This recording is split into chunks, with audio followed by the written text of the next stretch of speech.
Di usiaku yang baru 25 tahun, aku, Nadia, seorang istri berhijab, selalu diremehkan keluarga besar suamiku. Saat ayah mertuaku ditelantarkan di rumah sakit sejauh 200 km dan seluruh anak kandungnya menolak menjemput, aku nekat memacu mobil sendirian. Namun, begitu masuk ke dalam mobil, beliau berbisik dingin, "Nadia, putar balik. Malam ini kita ambil kembali semua aset sebelum anak-anakku sadar kalau ayah sebenarnya tidak pernah sakit." Asal mana nih yang nonton? Coba tulis di komentar ya. Jangan lupa subscribe Cerita Dulu. Suara dering telepon genggam di atas meja nakas memecah keheningan kamar yang gelap gulita tepat pukul 1 dini hari. Dengan mata yang masih berat dan kepala yang mendengung akibat rasa lelah setelah seharian membereskan rumah, aku meraba-raba permukaan meja untuk meraih ponsel. Layar berkedip menampilkan nama suamiku, Mas Hendra, yang sejak 3 hari lalu memilih menginap di rumah kakak tertuanya dengan alasan membahas urusan pekerjaan. Sambil membetulkan posisi kaos lengan panjang dan sapu tangan yang menutupi rambutku sementara, aku menggeser ikon hijau pada layar lalu menempelkan benda tipis itu ke telinga kiri. Belum sempat aku mengucapkan salam, suara nyaring dan ketus milik Mbak Yuni, kakak iparku, langsung menyambar tanpa jeda dari seberang telepon. Dia mengabarkan bahwa ayah mertuaku mendadak kram dada dan lemas saat sedang berkunjung ke rumah kerabat jauh mereka di sebuah kota kecil berjarak 200 km dari ibu kota. Bukannya menunjukkan rasa khawatir, nada suara Mbak Yuni justru terdengar sangat jengkel dan penuh kekesalan seolah musibah yang menimpa ayahnya sendiri adalah sebuah beban besar yang merusak rencana akhir pekannya. Suara bising orang bersahut-sahutan di latar belakang menandakan bahwa seluruh anak-anak beliau sebenarnya sedang berkumpul di sana. Aku mengernyitkan dahi ketika mendengar perdebatan sengit yang meletup di seberang sana antara Mas Hendra dan 2 kakak kandungnya. Mereka saling lempar tanggung jawab mengenai siapa yang harus berangkat menjemput ayah di rumah sakit daerah tersebut malam ini juga. Mas Hendra beralasan mobilnya baru saja masuk bengkel dan tubuhnya terlalu lelah untuk mengemudi jauh. Sementara Mbak Yuni dan Mas Danu berkali-kali menegaskan bahwa bisnis mereka tidak bisa ditinggal besok pagi. Rasa perih seketika menjalar di dadaku menyaksikan bagaimana anak-anak yang selama ini selalu dibanggakan dan dimanjakan oleh ayah justru menutup mata rapat-rapat saat orang tua mereka membutuhkan pertolongan emergensi. "Lalu kenapa kamu telepon aku, Mbak?" Tanyaku dengan nada tetap tenang meski napasku mulai terengah menahan rasa amarah yang memuncak. Mbak Yuni tertawa hambar di seberang sana, sebuah tawa meremehkan yang sudah sangat akrab di telingaku sejak pertama kali aku menikah masuk ke dalam keluarga ini. Dia mengatakan bahwa karena aku hanyalah seorang menantu yang tidak memiliki pekerjaan tetap dan dianggap hanya menumpang hidup pada adiknya, maka akulah yang paling layak dijadikan suruhan untuk menjemput tua bangka yang menurutnya hanya menyusahkan itu. Kata-katanya begitu tajam, tanpa ada sedikit pun rasa hormat kepada ayah maupun kepadaku.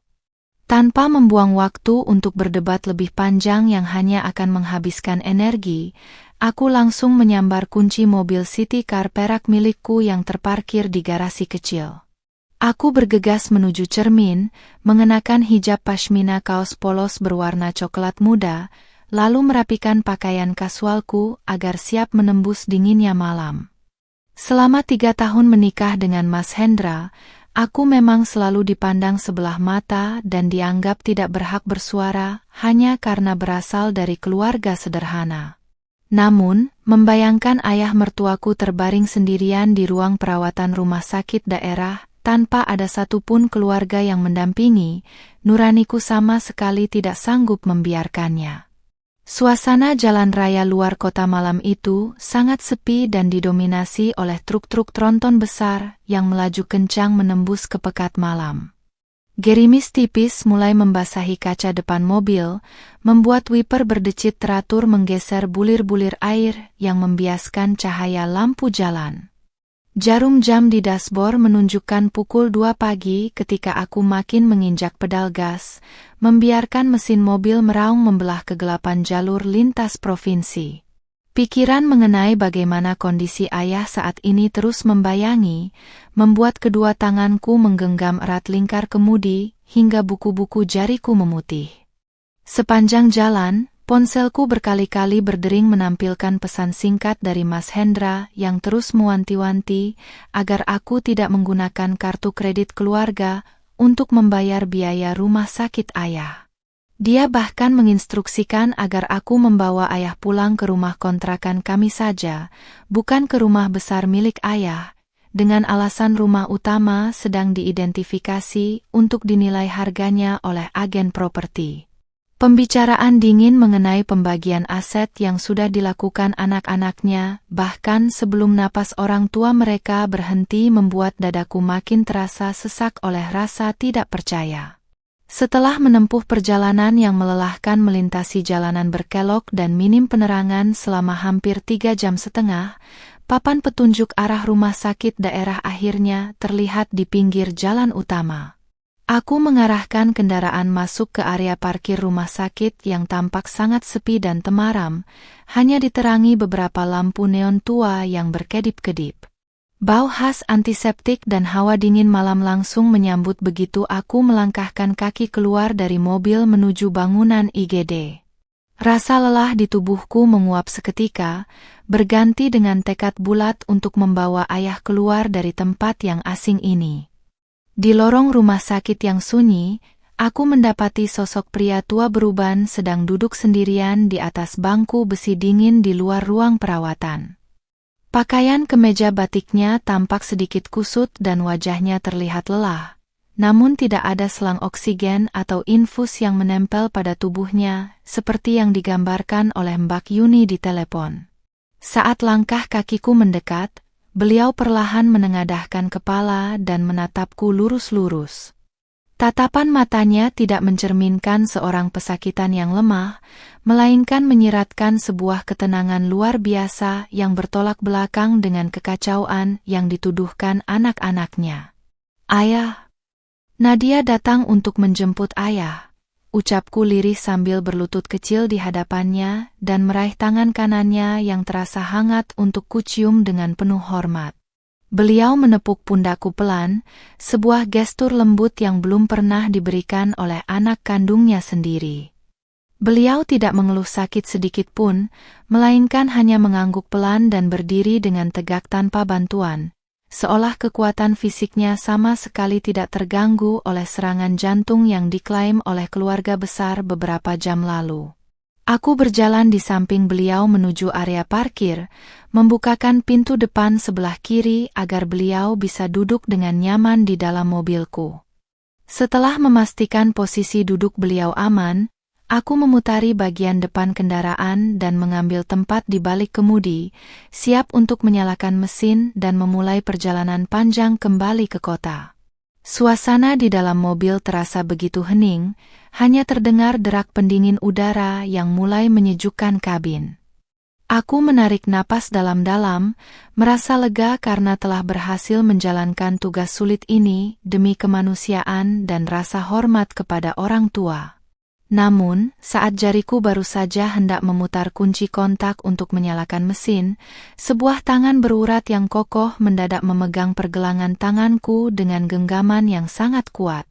Aku terkejut dan menoleh, mendapati ayah mertuaku sedang menatapku dengan sorot mata yang amat tajam dan mengintimidasi, jauh berbeda dari sosok pria tua ringkih yang kukenal selama ini. Beliau mendekatkan wajahnya ke arahku, lalu berbisik dengan nada dingin dan penuh penekanan, "Nadia, jangan nyalakan mesin untuk pulang. Balikkan mobil ini ke rumah utama malam ini juga. Kita ambil kembali semua dokumen dan aset sebelum anak-anakku menyadari kalau ayah sama sekali tidak pernah sakit." Kata-kata ayah mertuaku menggantung di udara kabin mobil, menciptakan keheningan yang tegang dan membekukan aliran darahku seketika. Genggaman tangannya pada pergelangan tanganku terasa begitu erat dan mantap, sama sekali tidak mencerminkan daya cengkeram seorang lansia yang baru saja mengalami kram dada mematikan. Mataku terbelalak menatap beliau yang kini menyandarkan punggungnya ke sandaran jok, lalu mengembuskan napas panjang dengan raut wajah yang berubah drastis dari lemah menjadi sangat dingin dan penuh perhitungan. "Ayah, apa maksud ayah dengan tidak pernah sakit?" Tanyaku gagap, mencoba menetralkan degup jantung yang berpacu liar di dalam dada. Beliau mengalihkan pandangannya menembus kaca depan mobil, memandangi kegelapan area parkir rumah sakit yang sepi sebelum menyunggingkan senyum tipis yang syarat akan rasa pahit. Beliau menjelaskan bahwa serangan jantung itu hanyalah skenario sederhana yang sengaja beliau ciptakan bersama seorang dokter senior langganannya untuk menguji sejauh mana nurani anak-anak kandungnya telah mati oleh ketamakan.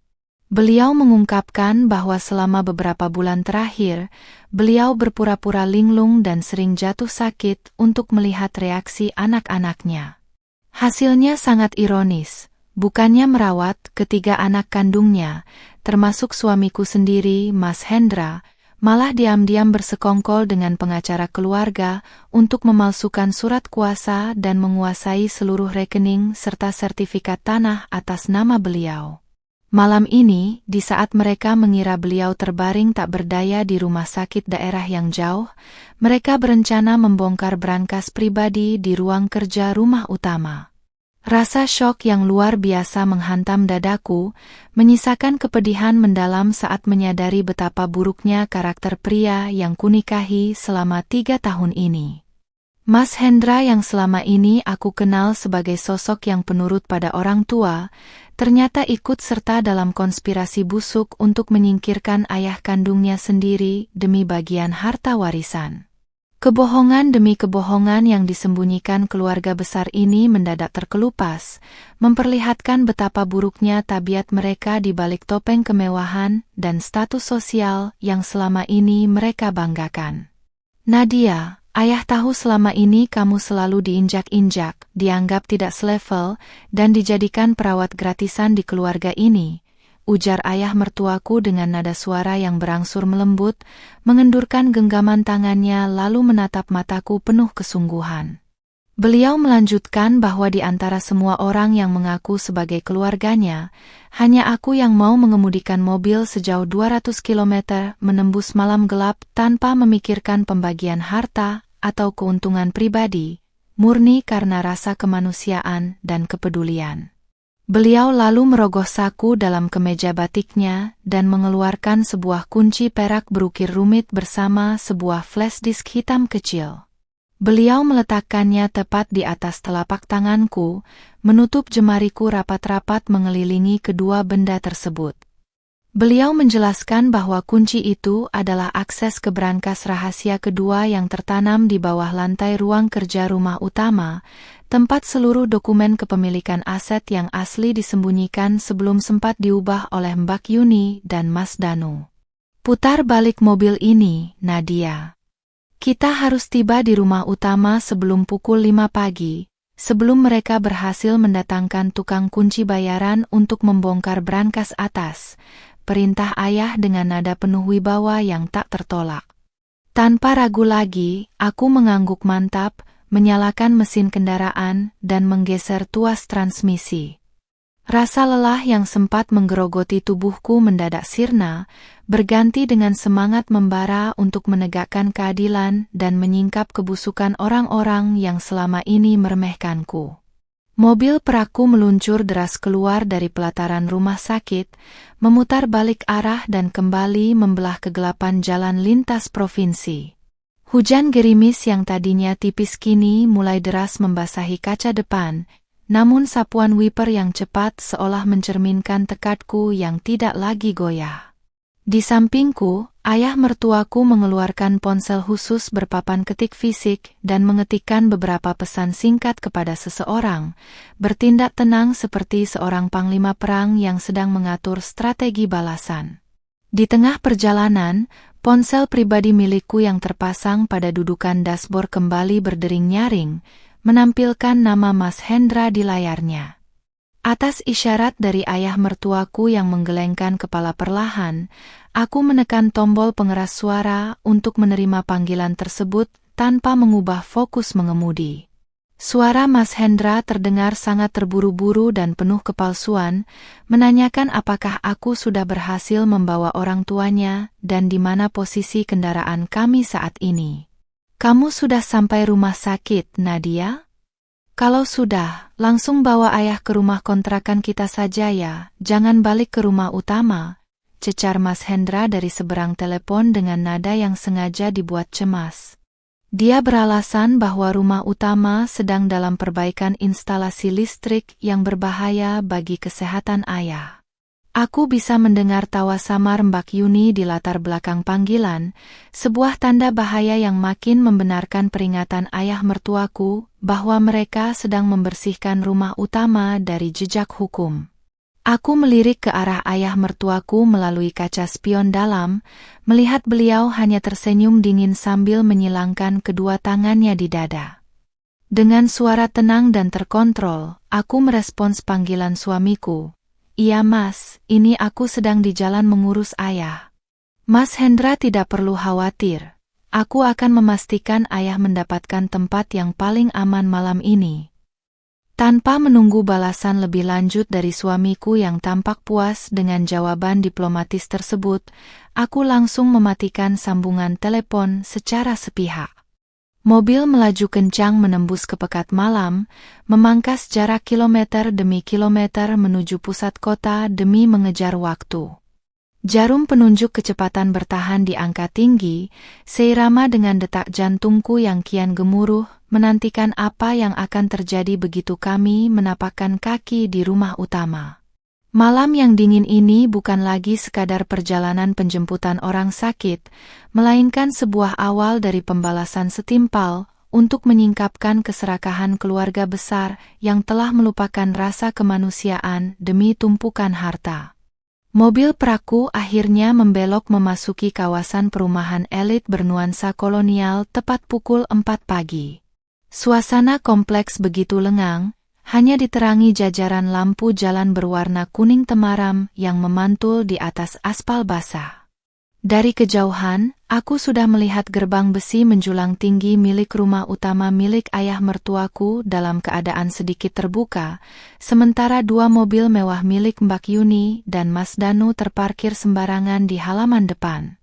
Aku mematikan lampu utama mobil sebelum perlahan menghentikan kendaraan tepat di area bayang-bayang pohon beringin samping gerbang, agar keberadaan kami tidak langsung disadari. Ayah mertuaku memperhatikan situasi rumah megahnya dengan sorot mata penuh kekecewaan mendalam. Lampu ruang kerja di lantai 2 tampak menyala terang, dan bayangan beberapa orang terlihat bergerak tergesa-gesa di balik tirai tipis yang setengah terbuka, membenarkan dugaan bahwa mereka memang sedang beraksi. Mereka benar-benar tidak sabar, bisik ayah mertuaku dengan nada dingin yang syarat akan kepahitan. Beliau merogoh saku jasnya dan mengeluarkan sebuah remote terkecil untuk membuka pintu samping area servis yang biasanya hanya digunakan oleh pekerja rumah tangga. Beliau mengisyaratkan padaku untuk tetap tenang dan berjalan mengikutinya dari belakang tanpa bersuara sedikit pun demi menjaga kerahasiaan pergerakan kami. Kami melangkah secara mengendap-endap menaiki tangga kayu belakang yang menghubungkan area dapur dengan koridor lantai 2. Bau aroma kopi menyengat dan samar-samar gelak tawa meremehkan mulai terdengar makin jelas seiring langkah kaki kami yang mendekati pintu ruang kerja utama. Langkahku terhenti di balik pilar kayu besar, dadaku berdebar kencang saat mendengar percakapan yang keluar dari ruangan berkonsep klasik tersebut. Tenang saja Yuni. Dokter daerah itu sudah kubayar mahal untuk menahan tua bangka itu di IGD setidaknya sampai besok sore. Suara Mas Danu terdengar sangat percaya diri disambut denting gelas kaca. Dia berpesan agar Mbak Yuni segera menyelesaikan pemindahan berkas sertifikat tanah ke dalam koper, sementara Mas Hendra, suamiku sendiri, terdengar sedang sibuk menekan tombol kombinasi pada brankas dinding dengan bantuan seorang pria asing yang tampaknya ahli kunci bayaran. Aisyah dan anak-anakku butuh rumah ini, Danu. Lagi pula Nadia itu wanita kampung yang gampang dibodohi. Dia pasti percaya kalau aku bilang ayah harus dirawat lama di sana, sahut suara Mas Hendra dengan nada santai yang membuat dadaku seperti dihantam batu besar. Mendengar suamiku sendiri merencanakan kejahatan sebesar ini sambil merendahkan diriku di depan saudara-saudaranya membuat rasa cintaku yang tersisa menguap tanpa bekas, berganti menjadi kebencian yang mendalam. Ayah mertuaku tidak membuang waktu lebih lama lagi. Beliau melangkah maju, mendorong pintu jati ruang kerja yang sengaja tidak terkunci rapat hingga membentur dinding dengan suara dentuman keras. Sontak, suasana di dalam ruangan yang tadinya penuh tawa kemewahan langsung berubah menjadi keheningan yang mencekam dan membekukan. 3 anak kandung beliau bersama seorang ahli kunci mendadak membeku di tempat dengan wajah pucat pasi, seperti melihat hantu di tengah malam. Ayah? Bagaimana bisa ayah ada di sini? Jerit Mbak Yuni terperanjat hingga cangkir kopi di tangannya terlepas dan pecah berkeping-keping di atas lantai marmer. Mas Hendra dan Mas Danu melangkah mundur beberapa tindak secara refleks, menatap ayah dengan mata terbelalak ketakutan, lalu beralih menatapku yang berdiri tegap tepat di samping beliau dengan pandangan penuh amarah dan tidak percaya. Kenapa? Kalian terkejut melihat tua bangka yang kalian pikir sedang terbaring sekarat di rumah sakit daerah justru berdiri segar di hadapan kalian. Ujar ayah mertuaku dengan suara bariton yang bergema memenuhi seluruh sudut ruangan. Beliau melangkah masuk dengan tenang, menyilangkan kedua tangannya di belakang punggung, memancarkan aura kepemimpinan yang membuat ketiga anak kandungnya tertunduk lesu tak berkutik. Mas Hendra mencoba melangkah mendekatiku dengan raut wajah panik yang dipaksakan menjadi senyuman. Nadia, apa-apaan ini? Kenapa kamu malah membawa ayah ke sini bukannya ke kontrakan? Kamu tahu kan kondisi ayah belum stabil. Beliau berteriak menudingku seolah akulah penyebab kekacauan ini, mencoba mengalihkan kesalahan demi menyelamatkan mukanya sendiri di depan saudara-saudara dan ayahnya. Cukup Hendra. Jangan bertindak seolah kamu peduli pada keselamatan ayahmu. Potongku tegas dengan nada suara yang mantap, menatap lurus ke dalam mata pria yang telah membohongiku selama bertahun-tahun. Aku tidak lagi menjadi sosok istri yang penurut dan diam saat diinjak-injak. Keberadaanku di samping ayah malam ini adalah bukti bahwa aku tidak bisa lagi diperdaya oleh manipulasi murahannya. Sebelum Mas Hendra sempat membalas, ayah mertuaku berjalan mendekati meja kerjanya, menekan tombol interkom tersembunyi, dan dalam hitungan detik suara sirine mobil polisi terdengar melengking tajam memasuki halaman depan rumah. Ayah menatap ketiga anak kandungnya satu persatu dengan tatapan penuh keadilan dan menegaskan, malam ini bukan hanya rencana kalian yang hancur, tapi seluruh hak waris dan nama kalian di dalam silsilah keluarga ini resmi ayah coret. Suara sirine polisi yang melengking tajam di halaman luar menembus dinding kaca ruang kerja, menciptakan kepanikan massal bagi ketiga anak kandung ayah. Mbak Yuni langsung terduduk lemas di atas sofa kulit dengan wajah pucat pasi, sementara Mas Danu mencoba menyembunyikan tumpukan dokumen yang sudah terlanjur berhamburan di atas meja kayu jati. Mas Hendra melangkah maju dengan tangan gemetar, mencoba meraih lengan baju ayah untuk memohon belas kasihan, namun ayah mengibaskan tangannya dengan begitu dingin. Ayah, tolong dengarkan penjelasan Hendra dulu. Kami cuma mau mengamankan dokumen ini dari potensi bahaya. Kami tidak ada maksud jahat. Seru Mas Hendra dengan suara bergetar dan napas memburu. Kebohongan yang keluar dari mulutnya terasa begitu tipis dan menyedihkan di tengah bukti-bukti yang terhampar nyata di depan mata. Pria ahli kunci yang mereka sewa bahkan sudah mengangkat kedua tangannya ke atas, ketakutan terseret ke dalam pusaran masalah hukum keluarga kaya raya ini. Mengamankan dokumen? Atau mencuri hak ayah saat kalian pikir ayah sedang membusuk di rumah sakit? Potongku tajam sebelum ayah sempat menjawab. Aku berdiri selangkah di depan ayah, menatap Mas Hendra tanpa ada lagi rasa gentar atau rasa hormat yang dulu selalu kuberikan. Tatapan mata Mas Hendra mendadak berubah menjadi penuh kebencian padaku, seolah-olah seluruh kehancuran hidupnya malam ini adalah murni kesalahanku. Diam kamu, Nadia. Kamu itu cuma menantu miskin yang tidak tahu diri. Tahu apa kamu soal urusan internal keluarga kami? Bentak Mbak Yuni tiba-tiba sambil bangkit berdiri, menunjuk mukaku dengan jari gemetar.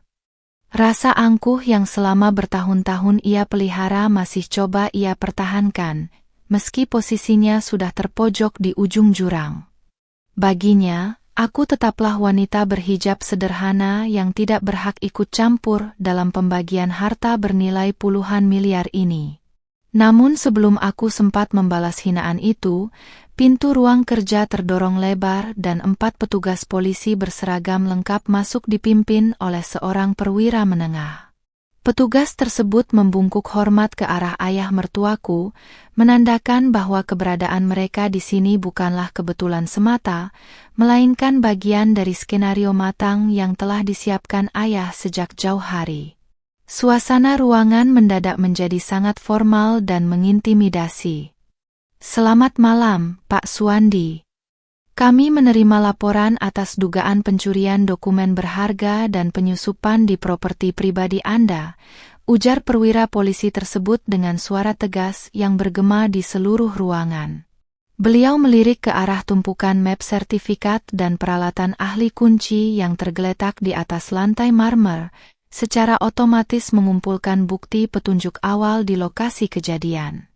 Pak Officer, mereka bertiga beserta pria pembuka brankas itu telah melakukan percobaan pencurian aset pribadi saya.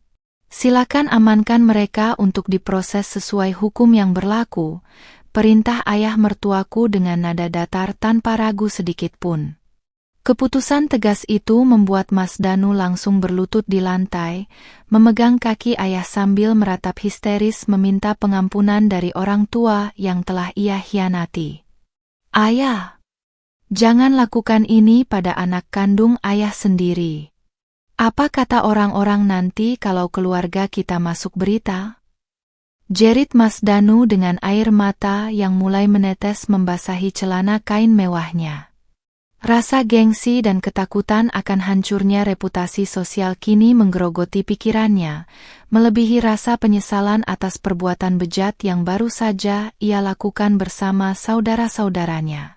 Ayah mertuaku menatap anak laki-laki tertuanya itu dengan tatapan penuh kepahitan yang mendalam. Kalian tidak pernah memikirkan nama baik ayah saat kalian menelantarkan ayah di rumah sakit jauh di luar kota. Kalian bahkan tidak peduli apakah ayah masih bernapas atau tidak malam ini, sahut ayah dengan suara pelan namun sangat menusuk ke dalam dada siapapun yang mendengarnya. Mas Hendra yang menyadari situasi makin memburuk tiba-tiba memutar tubuhnya ke arahku dan berlutut di depanku, memegang kedua jemari tanganku dengan erat. Nadia, tolong Mas, sayang. Tolong bicaralah pada ayah. Kamu kan menantu kesayangan ayah sekarang, tolong bujuk ayah agar mencabut laporannya. Mas janji akan berubah, Mas akan patuh padamu. Ratap suamiku dengan wajah memelas yang sangat menyedihkan. Aku menarik jemariku dari genggamannya secara perlahan namun mantap, melepaskan keterikatan batin yang selama ini membelengguku dalam pernikahan yang hampa ini.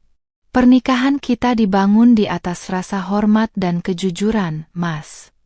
Saat kamu memilih membodohiku dan mengkhianati ayahmu sendiri, pernikahan ini sudah berakhir, jawabku dingin, menatap lurus ke matanya yang kini memancarkan rasa penyesalan yang terlambat. Petugas polisi bergerak cepat memasangkan borgol di tangan Mas Danu, Mas Hendra, Mbak Yuni, dan sang ahli kunci tanpa ada perlawanan berarti. Saat mereka bertiga diseret keluar menuruni tangga rumah utama di bawah remang cahaya subuh, ayah mertuaku berjalan mendekati jendela besar yang menghadap ke halaman depan, mendesah napas panjang seolah baru saja melepaskan beban berat yang menindih dadanya selama puluhan tahun. Suasana ruang kerja yang tadinya bising oleh jeritan panik kini berubah menjadi hening, meninggalkan bau aroma kopi dingin dan jejak keputusasaan di atas marmer. Ayah mertuaku masih berdiri di depan jendela besar, memandangi dua mobil polisi yang perlahan bergerak melintasi gerbang utama, membawa ketiga anak kandungnya. Bayangan garis merah dan biru dari lampu sirine memantul di wajah beliau yang guratan kerutannya tampak makin tegas di bawah lampu gantung kristal. "Nadia," panggil ayah mertuaku tanpa membalikkan badan. Suaranya terdengar berat dan syarat akan keletihan emosional. Beliau memutar tubuhnya perlahan, berjalan mendekati meja kayu jati yang kini berantakan dengan map-map kosong yang ditinggalkan anak-anaknya. Beliau menunjuk ke arah lantai kayu berlapis karpet tebal di sudut ruangan dekat lemari buku besar, lalu mengisyaratkan padaku untuk mendekat ke sana. Dengan hati-hati, aku melangkah menghampiri beliau sambil memperhatikan bagaimana jemari ayah yang berurat menyibak karpet wall tebal tersebut. Di balik lapisan kain bermotif klasik itu, tersembunyi sebuah panel kayu berbentuk persegi yang tersambung dengan slot kunci perak kecil. Aku tersentak pelan ketika menyadari bahwa kunci perak berukir rumit yang diberikan ayah padaku saat di dalam mobil tadi adalah kunci untuk membuka rahasia ini. "Masukkan kuncinya, Nadia." Ini adalah hal yang seharusnya dibuka oleh orang yang memiliki ketulusan, bukan orang-orang yang dibutakan oleh angka-angka nominal, ujar ayah dengan tatapan penuh kehangatan yang amat kontras dengan dinginnya suasana malam. Aku berlutut perlahan, memasukkan kunci perak tersebut ke dalam lubangnya, lalu memutarnya ke kanan hingga terdengar bunyi klik mekanis yang menggema halus. Panel kayu tersebut terangkat secara otomatis, memperlihatkan sebuah brankas besi berwarna hitam kelam berukuran sedang yang tertanam di dalam fondasi bangunan. Ayah mertuaku berlutut di sampingku, menekan tombol angka pada papan tombol digital brankas tersebut dengan kombinasi angka yang dipahaminya sendiri. Pintu tebal berpelindung baja itu terbuka perlahan, mengungkapkan tumpukan rapi map-map kulit tebal bernuansa merah tua dan beberapa kotak beludru hitam. Ayah meraih sebuah map kulit paling tebal di bagian atas lalu membukanya di hadapanku, memperlihatkan lembaran-lembaran kertas berstempel basah dari notaris dan lembaga hukum negara. Di dalam dokumen tersebut, tercantum seluruh daftar kepemilikan aset perusahaan, pabrik pengolahan kayu, puluhan ruko di pusat kota, hingga sertifikat kepemilikan rumah utama ini. Yang membuat dadaku berdesir hebat adalah fakta bahwa seluruh aset tersebut belum pernah sedikit pun dialihkan kepada anak-anaknya. Selama ini mereka mengira ayah sudah membagi-bagikan saham dan aset ini secara merata melalui surat kuasa yang mereka palsukan 2 tahun lalu, bisik ayah sambil menunjukkan dokumen pembatalan hak kuasa yang dibuat sah secara hukum. Beliau menjelaskan bahwa sejak ibu mertuaku meninggal 5 tahun lalu, anak-anaknya mulai menunjukkan sifat aslinya yang hanya datang saat membutuhkan uang dan memamerkan gaya hidup mewah di media sosial. Beliau lalu mengambil satu kotak beludru hitam kecil di sudut brankas, membukanya, dan memperlihatkan seuntai kalung emas bermata berlian biru yang sangat anggun. Ayah menatap perhiasan itu dengan pandangan emosional, seolah mengenang masa lalu yang telah lama pergi sebelum menyerahkan kotak tersebut tepat ke tanganku. "Ini milik almarhumah ibu mertuamu. Dulu sebelum meninggal, beliau berpesan agar perhiasan ini diberikan kepada menantu yang paling sabar dan berhati tulus merawat keluarga ini." Rasa haru yang membuncah membuat mataku berkaca-kaca, tak menyangka bahwa kebaikan kecil dan kesabaranku menghadapi cemoohan keluarga besar selama 3 tahun ini diperhatikan oleh beliau. Aku menerima kotak bludru itu dengan tangan bergetar, menunduk dalam sebagai tanda rasa hormat. Di saat anak-anak kandung beliau mengincar harta bernilai ratusan miliar dengan cara licik, aku justru mendapatkan warisan yang penuh akan nilai spiritual dan kehormatan. Namun, permainan ini belum sepenuhnya selesai, Nadia. Lanjut ayah dengan nada suara yang mendadak kembali serius dan tegas. Beliau menarik sebuah map mika transparan dari bagian paling bawah brankas yang berisi dokumen aliran dana rekening bank. Beliau memperlihatkan bahwa di balik aksi nekat anak-anaknya malam ini, ada sosok pihak luar yang memprovokasi dan mendanai aksi pemalsuan dokumen tersebut demi menguasai saham perusahaan keluarga. Lembaran rekening itu memperlihatkan transaksi rutin bernominal fantastis dari sebuah perusahaan kompetitor yang ditransfer langsung ke rekening pribadi Mas Hendra dan Mbak Yuni. Ternyata, suamiku dan kakak iparku tidak hanya berniat mencuri harta ayahnya, tetapi juga telah menjual rahasia dagang perusahaan keluarga kepada pihak lawan demi melunasi hutang investasi bodong yang mereka ikuti di luar negeri.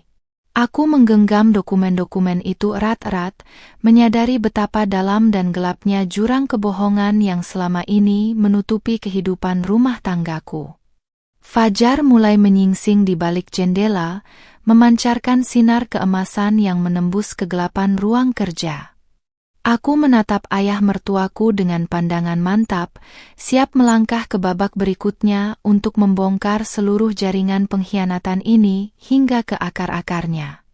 Cahaya matahari pagi mulai menerobos masuk melalui celah tirai ruang kerja, menerangi lembaran bukti transfer bank yang kini terhampar di atas meja kayu jati. Aku membaca tiap lembar rincian transaksi tersebut dengan cermat, membedah aliran dana ratusan juta rupiah yang mengalir ke rekening Mas Hendra dari sebuah PT bernama Nusa Wijaya Perkasa. Perusahaan itu bukanlah nama asing di telingaku, melainkan pesaing utama bisnis pengolahan kayu milik ayah mertuaku yang selama ini dikenal sering menggunakan cara-cara kotor untuk memenangkan tender. 3 bulan lalu, Hendra mendatangi ayah dan meminta suntikan dana sebesar 5 miliar rupiah dengan alasan memperluas cabang usahanya, ujar ayah mertuaku sambil menuangkan air putih ke dalam gelas kaca. Beliau menjelaskan bahwa saat itu beliau sengaja menolak permintaan tersebut karena tahu betul bahwa anak bungsunya itu tidak memiliki keahlian dalam mengelola bisnis dan kerap tergiur dengan investasi bodong berkonsep skema Ponzi yang menjanjikan keuntungan instan. Penolakan halus dari ayah rupanya menjadi pemantik kemarahan Mas Hendra, hingga akhirnya pria itu nekat mencari jalan pintas yang berbahaya. Terdesak oleh kejaran para penagih utang dari sindikat investasi gelap tersebut, Mas Hendra bersama Mbak Yuni bersedia menjadi mata-mata bagi PT Nusa Wijaya Perkasa. Mereka membocorkan rincian biaya produksi, daftar klien utama, hingga memalsukan tanda tangan ayah demi mengagungkan dokumen jaminan pinjaman atas nama aset perusahaan keluarga. Lalu bagaimana dengan Mas Danu ya? Apakah beliau juga terlibat dalam penjualan rahasia perusahaan ini? Tanyaku penuh rasa ingin tahu sambil merapikan map mika transparan di depanku. Aku teringat bagaimana wajah Mas Danu yang histeris dan memohon-mohon saat diringkus polisi tadi subuh, menunjukkan kepanikan luar biasa seolah-olah ia baru menyadari konsekuensi hukum dari tindakan nekat yang mereka lakukan bersama-sama.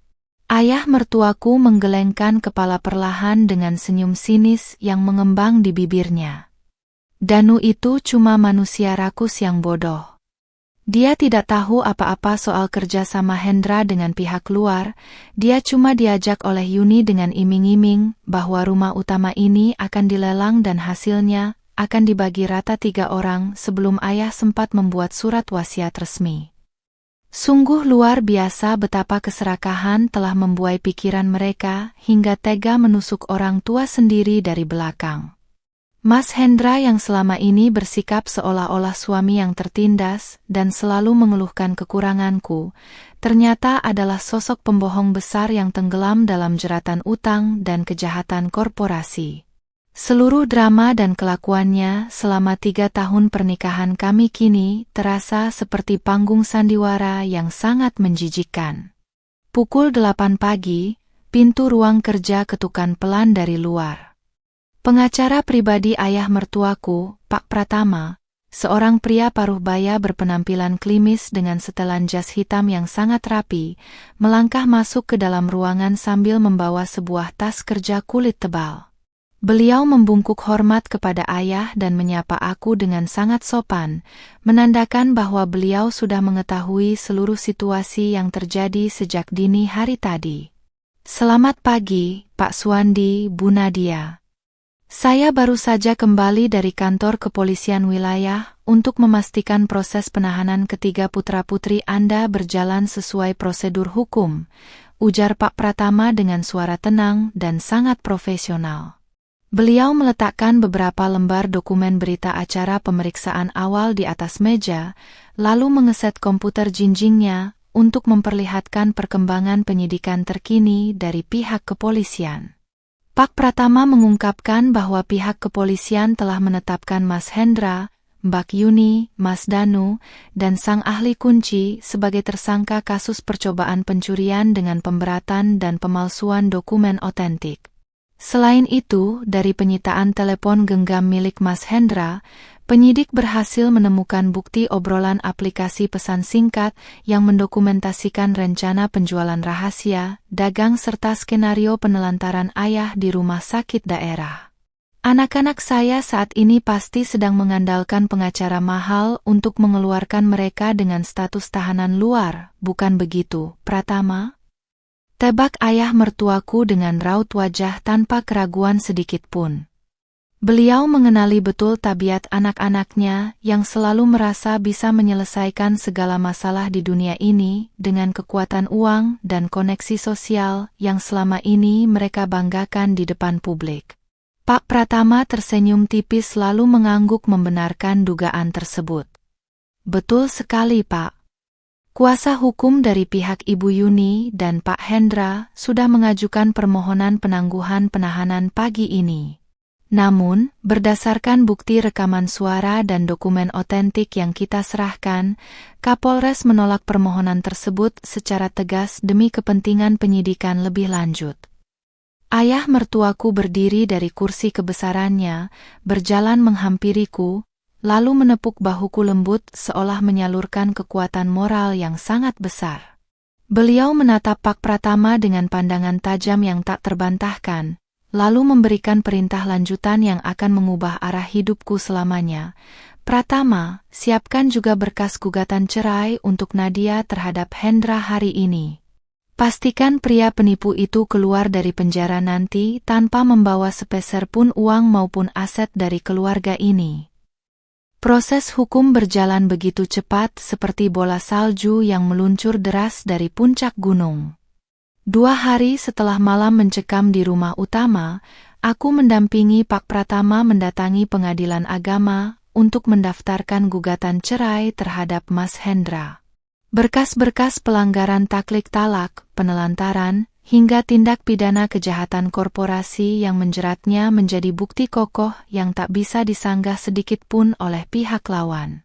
Di ruang kunjungan tahanan Polres, aku duduk berhadapan dengan Mas Hendra di balik kaca pembatas yang tebal.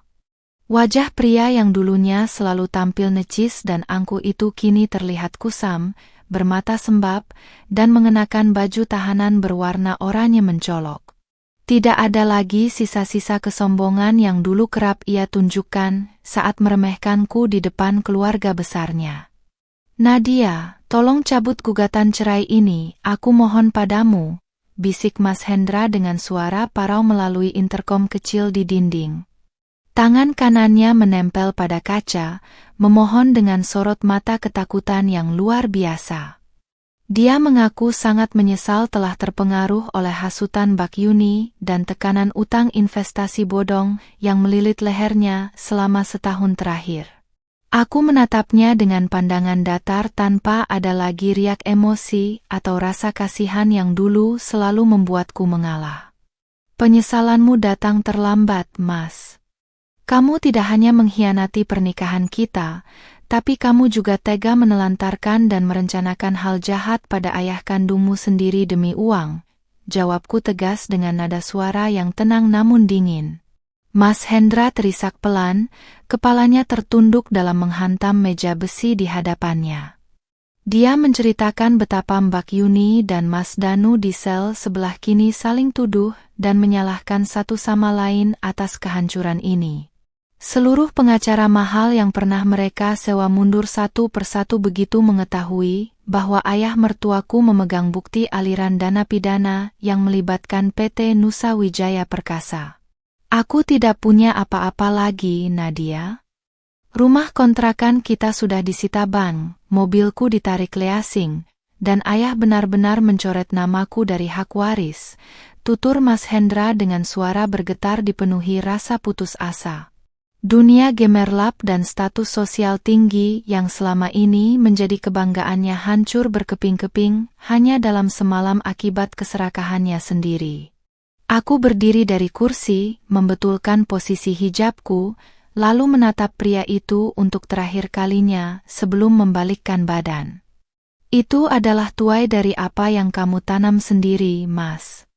Semoga masa tahanan di dalam penjara bisa mengajari kamu artinya kejujuran dan rasa hormat kepada orang tua, ucapku singkat sebelum melangkah pergi meninggalkan ruang kunjungan yang suram tersebut. Sementara itu, ayah mertuaku bergerak cepat mengeksekusi langkah hukum berikutnya bersama tim pengacara. Beliau melayangkan gugatan perdata dan pidana terhadap pimpinan PT Nusa Wijaya Perkasa atas dugaan suap, persekongkolan jahat, dan pencurian rahasia dagang. Berita mengenai skandal ini mendadak meledak di berbagai media massa lokal dan nasional, membuat publik tercengang oleh kejahatan konspirasi keluarga kaya raya tersebut. Pihak manajemen PT Nusa Wijaya Perkasa yang panik akibat merosotnya harga saham mereka berusaha mengajak ayah untuk berdamai di luar pengadilan. Namun, ayah mertuaku menolak mentah-mentah segala bentuk kompromi atau uang damai yang ditawarkan. Beliau bertekad menyeret setiap orang yang terlibat dalam persekongkolan ini ke meja hijau demi memberi pelajaran berharga tentang integritas. Seminggu kemudian, Majelis Hakim Pengadilan Agama secara resmi mengetuk palu, memutuskan perceraianku dengan Mas Hendra secara fair stake karena ketidakhadiran pihak tergugat yang sedang menjalani proses penahanan. Aku memegang lembaran akta cerai itu dengan perasaan lega yang tak tertandingi, seolah-olah sebuah beban berat yang menindih pundakku selama 3 tahun telah terangkat sepenuhnya. Sepulang dari pengadilan, ayah mertuaku menyambutku di ruang tamu rumah utama dengan sebuah senyuman hangat. Beliau menyodorkan sebuah map dokumen baru bernuansa biru tua, meminta agar aku membaca lembaran berisi draft akta otentik notaris yang baru saja diselesaikan pagi ini oleh Pak Pratama. Mataku terbelalak saat membaca baris demi baris isi dokumen tersebut, di mana nama Nadia tertera jelas sebagai pemilik baru atas 35% saham utama perusahaan pengolahan kayu milik ayah, sekaligus ditunjuk sebagai direktur operasional yang baru. Beliau menatapku penuh percaya diri sambil berkata, "Nadia, mulai hari ini kamu bukan lagi sekadar menantu yang diabaikan, kamu adalah penerus sah yang akan menjalankan bisnis keluarga ini dengan kejujuran." Keputusan ayah mertuaku yang menyerahkan 35% saham sekaligus melantiknya diriku sebagai direktur operasional baru di PT Kayu Alam Lestari, mendadak menjadi kabar gempur yang mengguncang jajaran manajemen perusahaan. Banyak petinggi kantor yang awalnya memandang sebelah mata, meragukan kapasitas seorang wanita muda berhijab berusia 25 tahun yang selama ini hanya dikenal sebagai mantan menantu rumahan tanpa latar belakang pendidikan bisnis murni. Namun, mereka sama sekali tidak menyadari bahwa di balik kesederhanaan penampilanku, aku memegang pemahaman teknis sistem informasi dan analisis data yang sangat tajam untuk membedah segala bentuk kejanggalan dalam laporan keuangan. Hari pertama aku melangkah masuk ke gedung perkantoran megah berlantai 5 di pusat kota, aura dingin dan tatapan curiga dari para kepala divisi langsung menyambut keberadaanku di ruang rapat utama. Aku mengabaikan bisik-bisik meremehkan dari mereka, lalu membuka laptop dan memproyeksikan data audit internal yang sengaja kubuat selama 2 hari 2 malam tanpa tidur. Di depan puluhan pasang mata yang terbelalak, aku membedah satu persatu kebocoran anggaran, sistem pengadaan barang yang dimarkup, hingga jalur distribusi ilegal yang selama ini dimanfaatkan oleh oknum-oknum kepercayaan Mbak Yuni dan Mas Hendra. Ketegasan serta ketelitian analisis yang kutunjukkan dalam rapat maraton selama 4 jam itu seketika membungkam seluruh keraguan para petinggi perusahaan yang tadinya meremehkanku. Mereka yang semula berniat merongrong kepemimpinanku justru tertunduk malu saat menyadari betapa dalam kebocoran dana yang berhasil kusematkan sebelum perusahaan ini gulung tikar akibat ulah anak-anak pemiliknya sendiri. Ayah mertuaku yang duduk di ujung meja rapat hanya tersenyum bangga, menyaksikan bagaimana wanita muda yang dulu selalu dipojokkan di dapur kini berdiri tegap mengendalikan alur bisnis besar milik keluarga. Langkah pertamaku sebagai pimpinan baru adalah memutus secara penuh seluruh akses kerjasama dengan penyedia jasa eksternal yang terafiliasi dengan PT Nusa Wijaya Perkasa. Aku merevisi seluruh kontrak pengadaan bahan baku, menerapkan sistem transparansi digital berbasis aplikasi yang tidak bisa dimanipulasi, serta menaikkan kesejahteraan para buruh pabrik pengolahan kayu yang selama bertahun-tahun gajinya tertahan oleh kebijakan lama Mas Danu. Keputusan berani ini membuat efisiensi operasional meningkat drastis hingga 40% hanya dalam kurun waktu 1 bulan pertama kepemimpinanku. Sementara itu, kondisi di dalam sel tahanan Polres justru makin memanas dan memprihatinkan bagi ketiga mantan saudara iparku. Tanpa aliran dana dari ayah dan tanpa adanya jaminan dari pihak PT Nusa Wijaya Perkasa yang kini sibuk menyelamatkan diri dari kejaran hukum, Mas Hendra, Mbak Yuni, dan Mas Danu harus menerima kenyataan pahit hidup berdesakan di dalam kamar tahanan yang sempit dan pengap. Hubungan darah di antara mereka bertiga benar-benar hancur, saling caci dan bertengkar setiap kali jam makan tiba karena memperebutkan jatah makanan yang sangat terbatas. Melalui laporan berkala yang disampaikan oleh Pak Pratama, aku mengetahui bahwa Mbak Yuni sempat mengalami depresi berat hingga harus dirawat di poliklinik penjara, karena tak sanggup menerima kenyataan bahwa seluruh perhiasan, rumah mewah, dan mobil mewahnya telah disita oleh juru sita pengadilan atas gugatan ganti rugi aset perusahaan. Begitu pula dengan Mas Danu yang digugat cerai oleh istrinya sendiri, setelah seluruh tabungan keluarga mereka ludes dipakai untuk membayar utang-utang pribadi yang membengkak akibat gaya hidup hedonistis di luar batas kemampuan.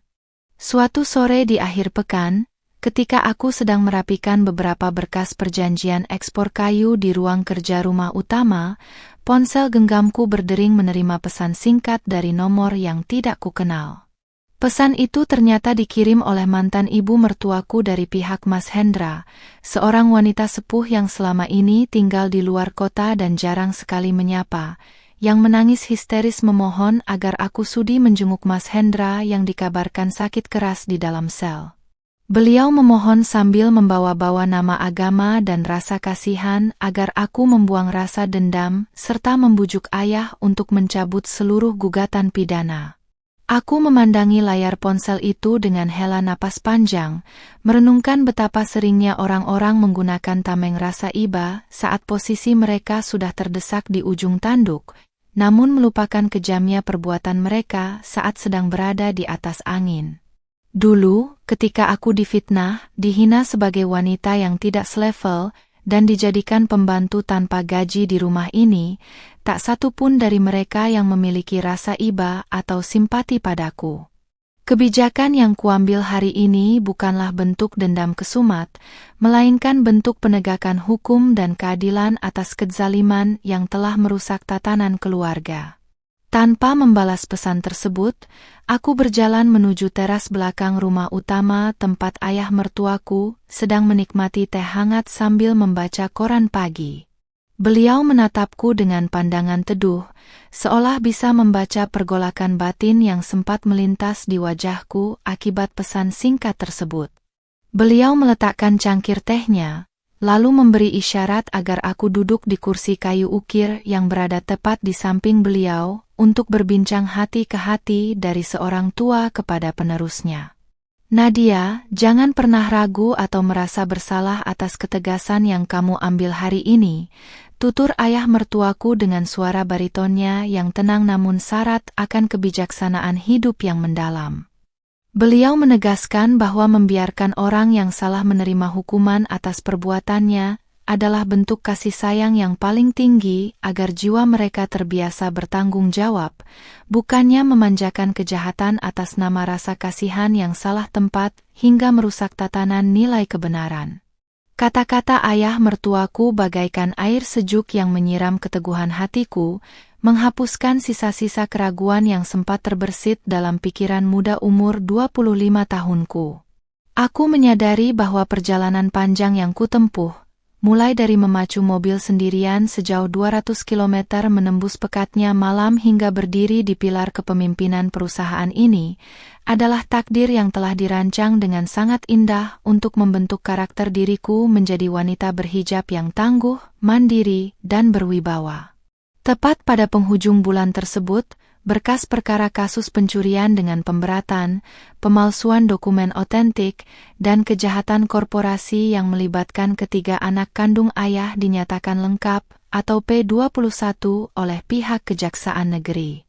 Jadwal persidangan perdana di pengadilan negeri telah ditetapkan, dan aku bersama ayah mertuaku telah siap melangkah ke ruang sidang dengan kepala tegak, siap membeberkan seluruh fakta kebenaran yang akan mengunci rapat-rapat pintu kebebasan bagi para pelaku pengkhianatan. Ruang sidang utama pengadilan negeri hari itu penuh sesak oleh awak media, kerabat jauh, dan jajaran relasi bisnis yang penasaran ingin menyaksikan akhir dari skandal keluarga pengusaha kayu terbesar di kota ini. Suasana di dalam ruangan terasa begitu dingin dan tegang, didominasi oleh dentang pendingin udara dan suara bisik-bisik penonton yang memenuhi deretan kursi kayu. Aku duduk di barisan paling depan di samping ayah mertuaku dan Pak Pratama, mengenakan setelan blazer formal abu-abu dengan hijab syari senada, tampil tenang dan anggun tanpa raut ketakutan sedikit pun. Pintu samping ruang sidang terbuka, dan 3 petugas kejaksaan mengawal Mas Hendra, Mbak Yuni, serta Mas Danu masuk ke area terdakwa dengan tangan terborgol dan mengenakan rompi tahanan berwarna merah menyala. Penampilan mereka bertiga benar-benar mengenaskan. Rambut mereka kusut, wajah kusam tanpa riasan, dan sorot mata mereka liar memancarkan rasa malu yang sangat mendalam saat kamera para wartawan berkali-kali menyorot ke arah mereka. Mbak Yuni bahkan terus menundukkan kepala sambil berusaha menutupi wajahnya dengan selendang lusuh, menghindari tatapan sinis dari mantan kerabat sosialitanya yang hadir di persidangan.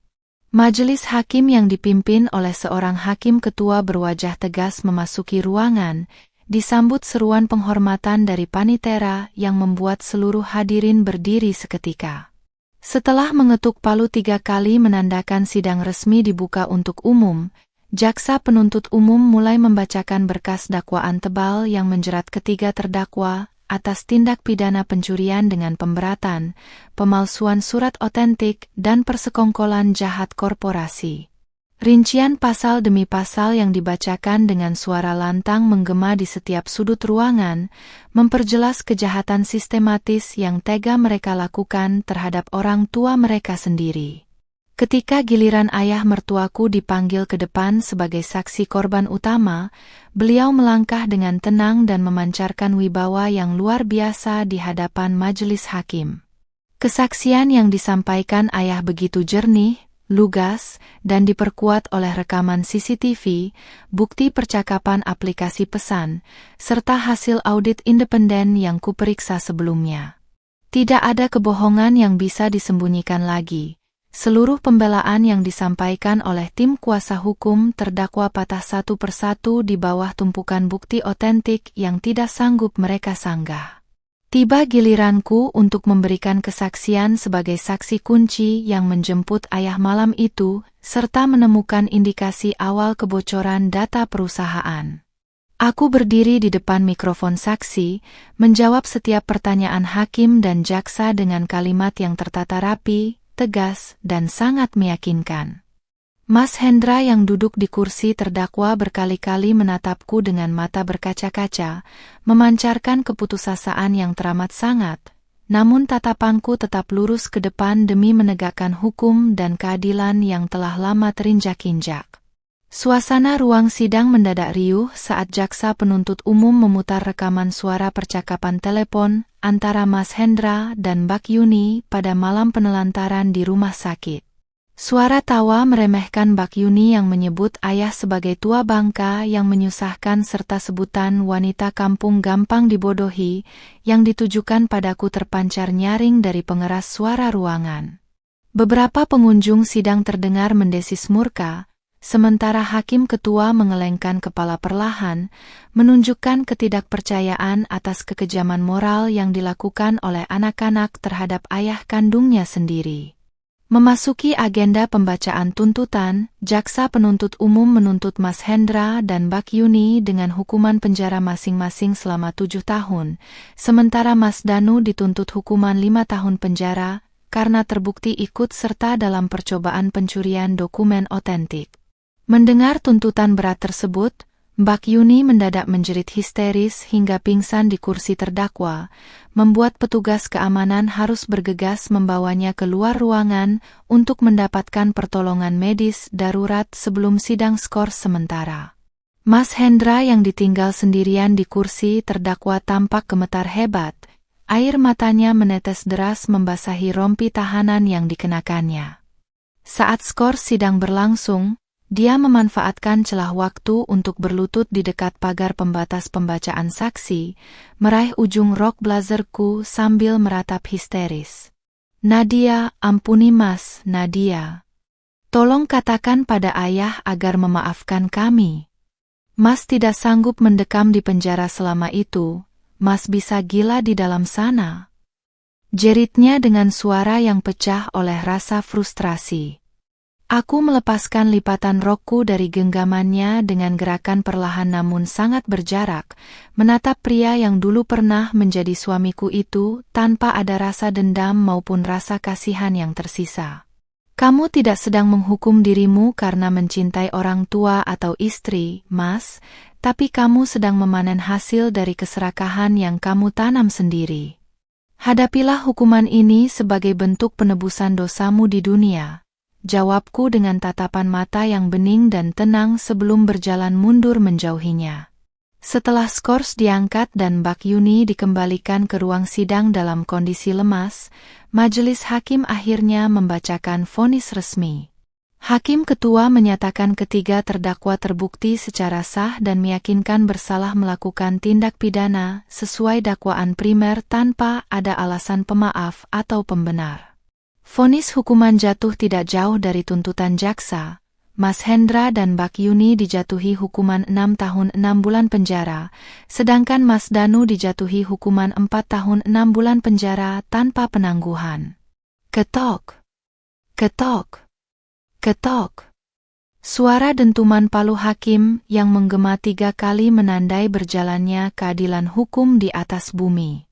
Tangisan dan ratapan histeris pecah di area terdakwa saat petugas kejaksaan memasangkan kembali borgol besi ke pergelangan tangan mereka untuk langsung digiring menuju mobil tahanan penjara. Pengunjung sidang memberikan tepuk tangan riuh, mengapresiasi ketegasan majelis hakim yang tidak pandang bulu dalam menindak kejahatan moral dan material yang sangat merusak nilai kemanusiaan ini. Kami melangkah keluar dari gedung pengadilan negeri disambut oleh kilatan lampu kamera wartawan yang melontarkan berbagai pertanyaan seputar masa depan perusahaan. Ayah mertuaku merangkul bahuku dengan erat di depan puluhan media, menegaskan kepada publik bahwa PT Kayu Alam Lestari kini berada di tangan yang tepat, dikelola oleh pemimpin muda yang jujur dan berintegritas. Di bawah terik sinar matahari siang yang cerah, Aku mengembuskan napas panjang, merasa siap penuh menyongsong babak baru kehidupan yang bersih dari segala bentuk pengkhianatan. 6 bulan telah berlalu sejak palu keadilan majelis hakim diketuk tegap di ruang sidang pengadilan negeri. Kehidupan di rumah utama kini terasa begitu damai, tenang, dan dipenuhi oleh energi positif yang jauh berbeda dari masa-masa kelam penuh kepalsuan dulu. Tidak ada lagi gelak tawa meremehkan dari Mbak Yuni, tidak ada lagi bisik-bisik manipulatif dari Mas Danu, dan tidak ada lagi tekanan emosional dari Mas Hendra yang dulu selalu membuat dadaku terasa sesak. Setiap sudut rumah berarsitektur kolonial ini kini memancarkan kehangatan yang sejati, dihiasi alunan ayat-ayat suci yang selalu kulantunkan saban subuh menjelang. Di bawah kepemimpinanku sebagai direktur operasional yang baru, PT Kayu Alam Lestari mengalami transformasi besar-besaran yang sangat pesat. Dengan menerapkan sistem manajemen modern berkonsep digitalisasi transparansi, aku berhasil menutup rapat-rapat seluruh celah kebocoran dana yang dulu sengaja dipelihara oleh para pejabat lama kepercayaan anak-anak ayah.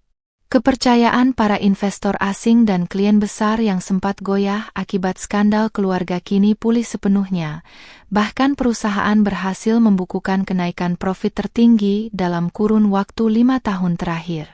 Di usia 25 tahun ini, aku tidak lagi dikenal sebagai sosok menantu berhijab yang pasrah dan gampang diinjak-injak, melainkan seorang wanita karir yang mandiri, berwawasan luas, dan disegani di dunia industri kayu nasional.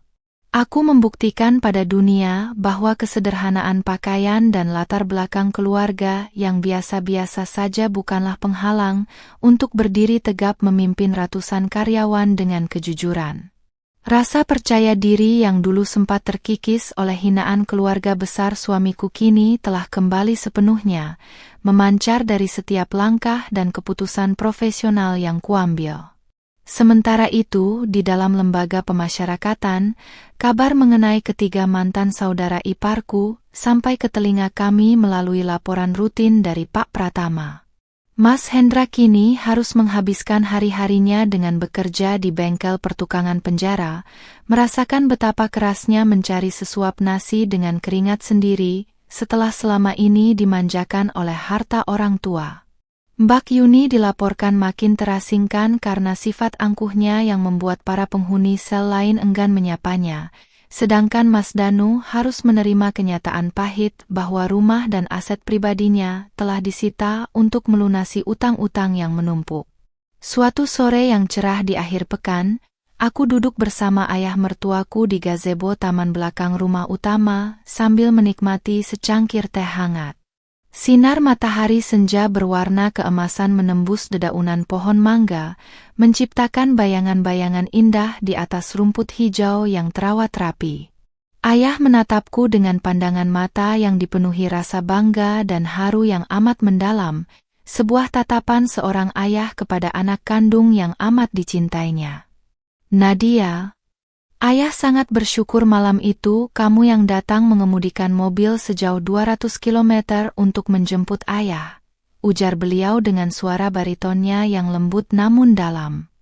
Beliau mengaku jika malam itu yang datang adalah anak-anak kandungnya dengan niat terselubung, atau jika aku menolak panggilan telepon tersebut karena takut, mungkin kisah hidup beliau akan berakhir tragis di tangan anak-anak yang silau oleh ketamakan harta warisan. Beliau lalu menyerahkan sebuah map tebal berwarna merah tua berstempel notarisan yang baru saja ditandatangani siang tadi. Map tersebut berisi penetapan hak waris tunggal dan kepemilikan mutlak atas seluruh aset pribadi beliau, termasuk rumah utama dan saham mayoritas perusahaan, yang secara sah dibalik nama atas namaku, Nadia. Beliau menegaskan bahwa keputusan ini dibuat tanpa ada paksaan dari siapapun, murni sebagai bentuk keadilan dan penghargaan tertinggi atas ketulusan hati yang telah kubuktikan di saat semua orang meninggalkannya. Ayah tidak memberikan ini karena kamu telah bekerja keras mengurus perusahaan, Nadia, tapi karena kamu memiliki nurani dan rasa hormat yang tidak bisa dibeli dengan nominal uang berapapun. lanjut ayah sambil menggenggam kedua jemariku hangat. Aku menahan napas sejenak, mataku berkaca-kaca menahan haru yang membuncah di dalam dada. Tak menyangka bahwa ujian hidup yang begitu berat 3 tahun ini berbuah manis dengan balasan yang luar biasa indah dari Allah Subhanahu wa Ta'ala. Aku memeluk pria tua beruban di hadapanku ini dengan penuh rasa hormat dan kasih sayang seorang anak kepada orang tuanya. Di dalam doa-doaku, aku selalu menyelipkan keselamatan dan kesehatan untuk beliau, sosok pahlawan yang telah mengajarkanku arti keteguhan, keberanian, dan prinsip hidup yang tak tergoyahkan oleh silau duniawi. Beliau bukan lagi sekadar ayah mertua bagiku, melainkan sosok pelindung dan guru kehidupan yang sangat kuhormati sepanjang hayat. Hari berikutnya, aku melangkah keluar dari pintu depan rumah utama dengan pakaian blazernya yang rapi dan hijab voal yang terpasang anggun. Aku menghentikan langkahku sejenak di pelataran parkir, memandangi mobil perak kecilku yang dulu kupacu sendirian menembus pekatnya malam demi menjemput ayah di rumah sakit daerah. Mobil sederhana itu menjadi saksi bisu awal mula dari sebuah titik balik besar yang mengubah takdir hidupku dari seorang wanita terintimidasi menjadi pimpinan yang disegani. Aku tersenyum tipis mengingat betapa ajaibnya jalan takdir yang telah digariskan. Jika malam itu aku memilih untuk menutup mata dan membiarkan ayah ditelantarkan seperti yang diinginkan Mas Hendra dan Mbak Yuni, mungkin aku masih terjebak dalam lingkaran pernikahan beracun yang menggerogoti harga diriku setiap hari. Namun, keputusan berani untuk melangkah out of comfort zone dan membela kebenaran telah membawaku berdiri di puncak kemandirian yang hakiki. Aku masuk ke dalam mobil, menyalakan mesin, dan perlahan meluncur keluar melewati gerbang besi rumah utama, menuju kantor pusat PT Kayu Alam Lestari. Sinar fajar pagi yang hangat menyambut perjalananku di sepanjang jalan protokol ibu kota, memancarkan harapan baru yang cerah. Kisah perjalanan panjang ini menjadi bukti nyata bahwa kesabaran yang berlandaskan ketulusan dan keberanian menegakkan keadilan akan selalu menemukan jalan kemenangannya sendiri, menghancurkan segala bentuk keserakahan dan menyisakan kedamaian abadi di dalam jiwa.